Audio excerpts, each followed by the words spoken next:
This is All India Radio.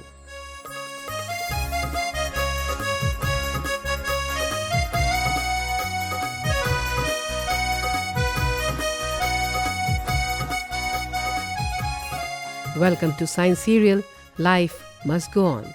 All India Radio in collaboration with Vigyan Prasar presents Science Serial Life Must Go On, based on understanding and managing sustainable development. Episode number 15, titled Conservation Practices.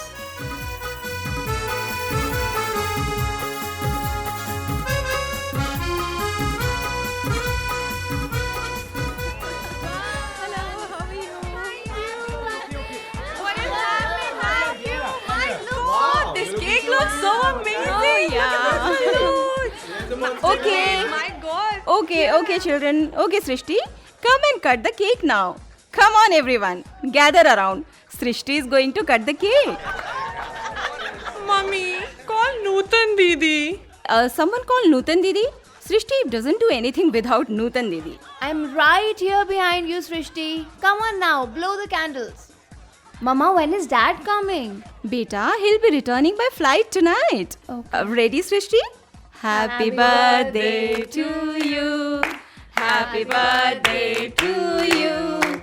Happy birthday, dear Srishti. Happy birthday to you. Yay!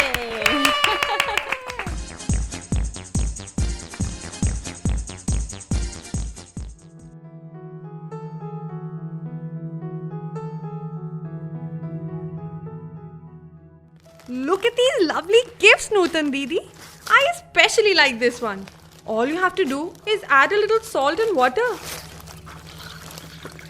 And look, the watch is ticking. What about this one that uses a solar cell to run the fan? Yeah, this is also nice. Bedtime now, Srishti. You can look at the other gifts in the morning, okay? I'm too excited to sleep. Let's chat a little bit, no? And I'm sure by then it'll be time for Papa to return. Oh my god, Nutan. Srishti is a chatterbox. She talks non-stop. And my presentation is still to be completed. No problem, Ma. You carry on with your presentation while I chat with her. Yay! Okay, Srishti? Yes. It is a birthday today and we cannot overturn her wishes on this day. Oh yeah. Ma, what is the subject of your presentation? I have to speak about the importance of energy conservation. This is such a nice topic. But you must not just speak about it, you know. You must act on it too to save some energy. Oh, look, first she has to speak on it.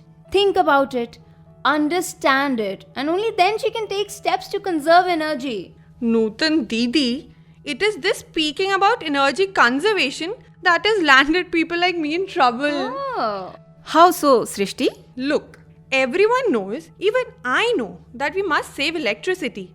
And I even put up posters in school. Posters? What posters? You know, it is about how we should conserve energy and not waste electricity. Like switching off all the electrical appliances when we get out of the room. Or even use public conveyances whenever possible. Or try out carpools. Well said, Choti, but will doing all this actually help save energy? Certainly, Didi. Just begin by switching off the light of the bathroom. There. Done. Mummy, your NGO works directly with the people. So why do you need a presentation each time? When will the actual work begin? Srishti is right, you know. Thank you, Nutan Didi. Somebody realized my importance. Of course. Anyways, Mummy, what is your answer to this? Look, beta, we discuss the issue. Then we formulate the strategic action plan. Then a budget is drawn up. After that, the fund is released. Only then does our team actually hit the ground and begin work with the people. Oh my! How much energy is used up in an attempt to conserve energy? So where will you be making your presentation, Mom? Raipur, beta. Delhi to Raipur. Mummy, please try to understand what Srishti is actually asking. Exactly. Do you think she's still a child? Yes, Mama. Please try to understand what I'm trying to say. You will be going from Delhi to Raipur to make your presentation. Yes, dear. Whether by air or by train, energy will be expended, wouldn't it? Yes. So you will be using energy to spread the message of conservation, isn't it? Quite right, dear. This is called carbon footprint. It is the total amount of carbon dioxide released as a result of the activities of a person. Well, we do have the technology, so why don't we use video conferencing? Yes, Ma. You can try video conferencing. And anyways, Papa will return tonight. And we will miss you if you go to Raipur tomorrow. Why don't you try out video conferencing? Why the but, Ma? You're the head of this NGO and have worked so hard to lead it successfully for the last 15 years. So why not actually get down to conserving energy? Please, Ma. You are right, beta.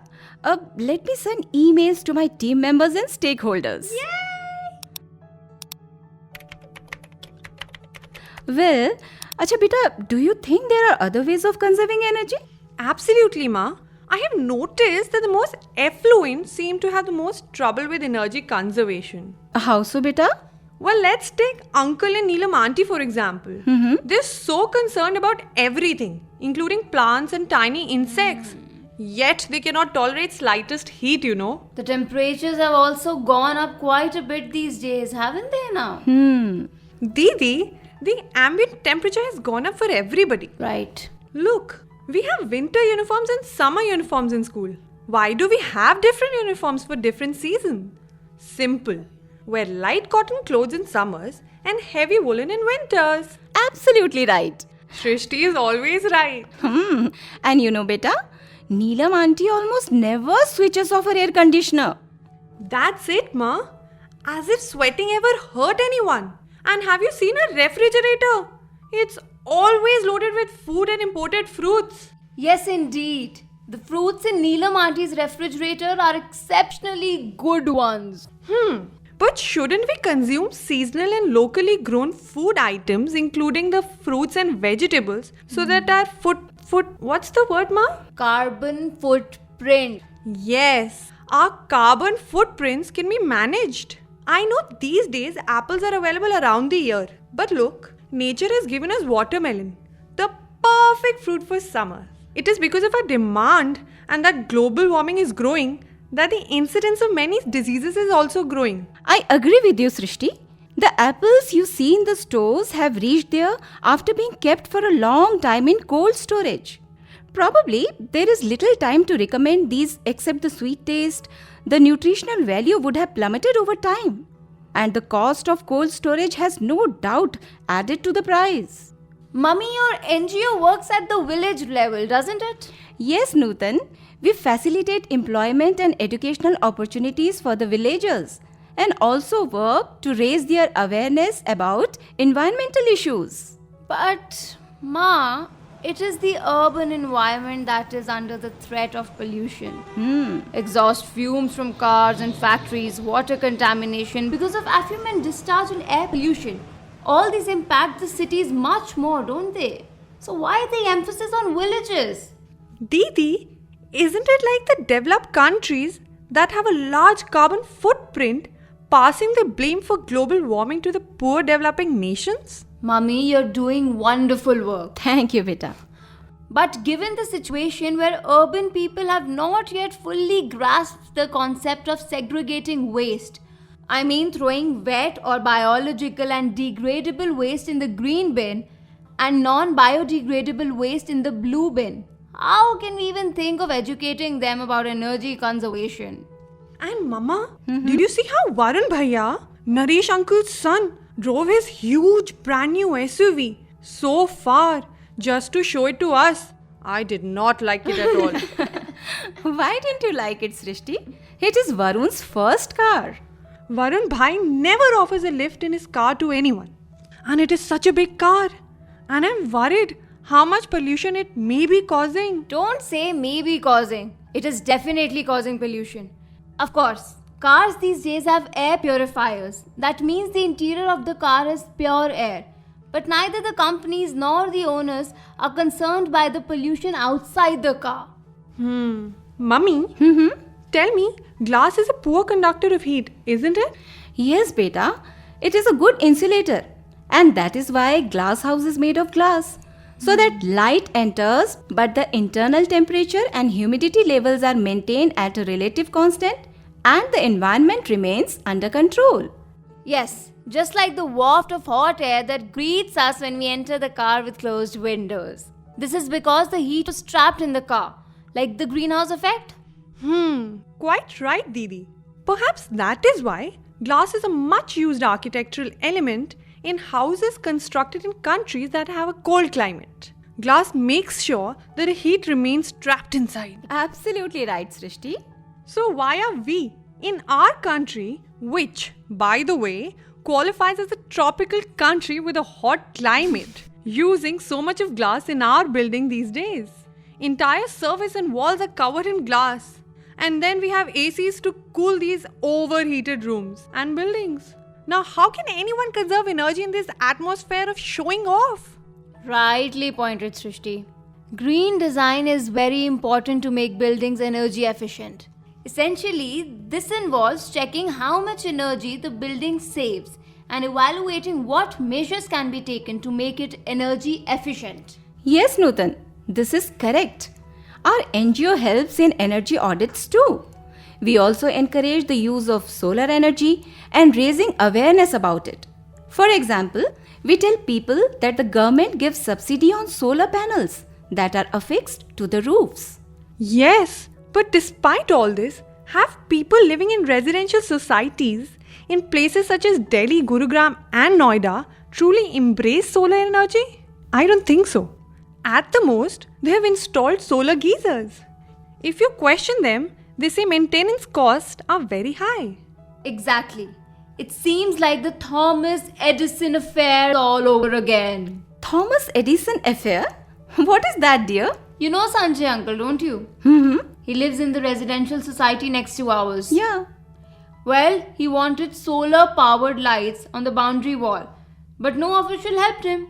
On the contrary, they told him that he did not need solar power since the society was registered on the electrical grid and drew power from it. He is still running around in circles. Poor Sanjay uncle. True that, but Didi, how does Thomas Edison enter the story? I'll tell you. You see, when Edison spoke about lighting up New York City with electric lights, the oil companies took him to the court saying this was an impossible task and that electricity was a dangerous thing. You know, I feel the same thought process is at work here. Why would electric companies allow consumer dependence on them to fall? People will have to stubbornly insist on using solar power. And anyway, they have governmental support. And the support of many NGOs, especially of the one that mommy heads. Come on. Now Srishti is taking full advantage of today being her birthday. Time to go to bed now, bachcho.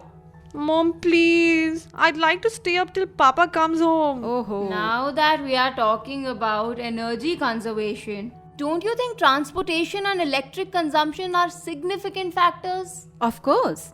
Why else is there so much emphasis on mass transportation systems, such as the metro? Electrical appliances are being given star ratings too. Yes, more the number of stars, the more energy efficient it is. And the more electricity it saves. Absolutely. And the cost goes up too. Mummy, do you think we should not sell appliances that do not merit 5 stars? That may be a little difficult. You see, technology will always advance. We have to keep people's problems in mind. New technology is always more expensive because the company that evolved it has invested large sums in it. Maybe everyone would not be able to afford it.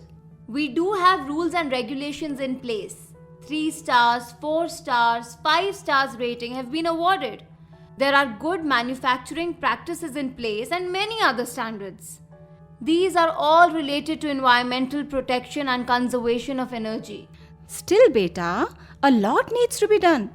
For example, if electric cars are to enter in a big way, we need charging stations. The metro is introducing the kinetic energy recovery system. This is a new technology that will harness energy released while braking and repurpose that to assist movement. That's interesting. And these new generation electric lights, such as CFL and LEDs, these help in saving energy too, don't they? Absolutely. The LED bulbs save up to 90% more electricity compared to the traditional round bulbs. Why do you think the government is making LED bulbs available at really inexpensive rates to the public?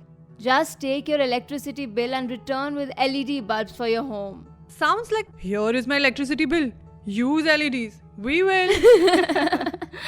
The Petroleum Corporation Research Association, or PCRA, advertises and sponsors a lot of programs on radio and TV. And we also have the Bureau of Energy Efficiency to enhance the conservation and facilitate efficient use of energy. Mama, I want to ask you something. Today, Nutan Didi was reading aloud from the newspaper that our diets are no longer as nutritious. Does that mean they lack in some vital nutritional elements? Yes, Rishti. The National Institute of Nutrition has published a report saying that this is because the soil is impoverished, and that is why the nutritional value of fruits, cereals, and vegetables are on a downward slide. I see. Didi, have you been able to spot any connection between this and the energy conservation? It correlates more to our agricultural practices rather than energy conservation, dear. That is exactly the connection I'm drawing. Look, how we invest more energy in our fields. For example, the energy expended in making chemical fertilizers. The energy cost of transporting the fertilizers from the factory to the field. Plus, the energy used to make pesticides. What is the point you're making? Oh my god, Didi. Isn't this what Mummy's NGO and so many other NGOs are doing? Trying to reintroduce organic farming?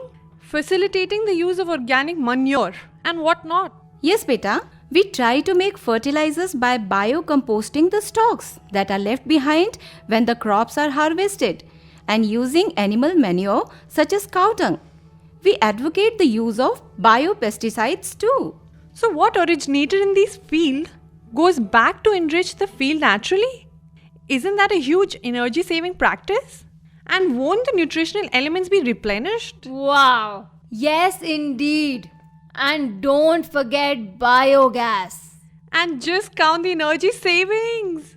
The best part is that modern agriculture is based on 3 elements: nitrogen, phosphorus, and potassium. But manure or cow dung and vermicompost provide 16 important nutrients to the crops. There you see. Had we gone for organic farming, our food items would not have been deficient in nutritional value. Our soil would not have been depleted. And above all, just imagine how much energy could have been conserved. Good heavens! Our Srishti's words have the wisdom of a 120-year-old who'll say she's so young. And her words are relevant and logical too. Yeah. I think the future is in the safe hands. And you sound as if you are 50. But I must admit that I too feel that the future is secure and in safe hands. Why do you say so, Mom? Well, because you have distanced yourself from a flashy lifestyle. And think about the planet before exercising your choices. You have distanced yourself from greed and have dedicated yourselves to understanding, thinking, and finding solutions to the issues concerning nature and the environment. And finally, because above all, you do not just talk about the solutions, but are not afraid to implement them. Oh, Ma, have you received any reply to the emails you sent? Yes, and look, everyone has agreed to a video conference. Ma, hasn't Srishti given you a lovely return gift? Oh yes, absolutely. Thank you, Srishti. You're welcome, Mommy. But yes, now you and your NGO must start working on water conservation in residential societies. Yes, darling. We'll conserve water in villages, in towns, and also in cities. The water in the fields will remain in the field. The city's water will remain in the city. In winter, switch off the heater, and in summer, forget the AC. Don't let the tap drip. Turn off the electric switch. Join a carpool. Try public transport, so cool. Embrace solar energy. Avoid large cars or the SUV. Generate compost and electricity the easy way. Celebrate Mother Nature's birthday every day. Wow! That must be Papa. How are you, Papa? Oh ho ho! All of you are awake, huh? No wonder. I could hear you from far. You are making such a racket. And Shrishti darling, happy birthday! Thank you. Actually, Srishti insisted on staying awake to welcome you back home. How sweet, Shrishti. And all this while, she lectured Ma and me on energy conservation. What? Don't even ask. So what birthday gift have you got for Srishti? Nothing. Nothing? And that too all the way from Japan. Well. It was Shrishti's idea. She told me not to get anything, but to save the money so that we could go out for a meal tomorrow. Right, Shrishti? Oh, looks like Srishti has really grown up. But then, why should we go out for a meal? I can make her favorite dishes right here at home. Wow, Mommy. Wait. Meera, don't you have to go to Raipur tomorrow? No way. Srishti has managed to get Mummy's trip cancelled. Really? I mean, how did she do that? Ask her tomorrow. Oh, I'm sleepy. And if you ask her a question now, she'll keep talking till tomorrow. Well. Then you go off to sleep. And let me catch up on my chat with Shrishti. I haven't had the chance to talk with her for so many days. Right, Shrishti? Right, Daddy. Srishti is going to be thrilled. She has found someone to talk with her now. So, Papa, we will talk about Shrishti today? Talk about you mean? No, Papa. We will talk about Shrishti. That is about creation, about nature, about the environment. Wow. My Shrishti is talking like a mature person. Exactly. Happy birthday, sweetheart. Happy birthday, birthday, Shrishti. Thank you.